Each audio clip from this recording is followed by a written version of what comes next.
Campesino, hardworking, greedy, and hopeless. There are many campesinos where I live in Bani, a small part of the Dominican Republic, which a very poor but strangely beautiful culture. A jungle filled with mango, avocado, and banana trees in your backyard, with dogs in the streets roaming free, and bets being placed on cockfights held in the streets that never knew the smell of cement. Teachers allow students to fight without intervening. Few people had TVs in the house, and most of the time it was off because a blackout occurred every 30 minutes. The kids who didn't work were free during the day to do what they wished, while their parents worked in the fields. I was one of those kids who found entertainment by fighting. I stole 1,000 pesos from my aunt's store, threw hot milk in my sister's face for a reason I have yet to remember, and even failed first grade.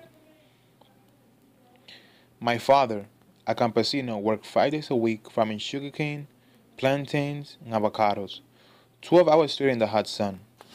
And on the weekends, he went to the capital to make some extra money building houses. He worked, and I fought. He never said it out loud, but I could always hear his disappointment. Who the hell fails first grade? He knew we needed something different if we were going to be any different.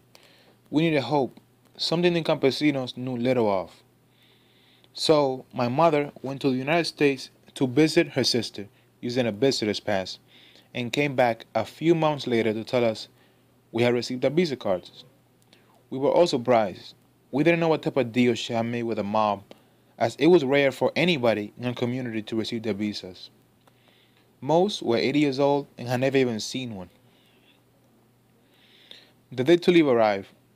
From Bani, it took us 2 hours in an old 1960s bus filled with over 100 people to reach the airport.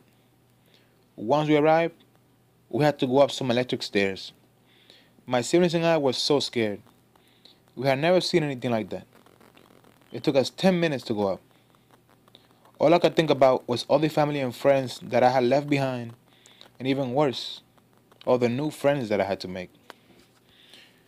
We landed in Boston on the late night of February 30, 2005, completely lost. What I remember most was all the bright lights and the smell of fried chicken that filled the city. 2 weeks passed and we enrolled in school. I felt deeply alone there because I had no friends, no family, and in the entire class only 2 people spoke Spanish. They all ignored me like a shadow in the darkness. I never told my mother or siblings about this. I guess I was too proud. I figured out that watching cartoons like SpongeBob might teach me simple words in English, and I started to comprehend the teachers a little. By the time I reached the 7th grade, the system moved me up to where fluent English speaking students were, and I felt grateful because I knew that I could succeed. I had changed, and I was not that troublemaking, immature little boy who knew nothing, wanted to be nothing, and was going to be nothing. Today, the 6-year-old boy who was addicted to fighting wants to be the guy who stops the fights. I've grown fond of criminology, and especially detectives, and in the near future, I hope to be one. On June 12, 2015, I will graduate high school. I hope that my parents embarrass me by screaming from the crowd, "Ese es mi hijo," that's my son, and the words of my father, "Who the hell fails first grade?" fade from memory.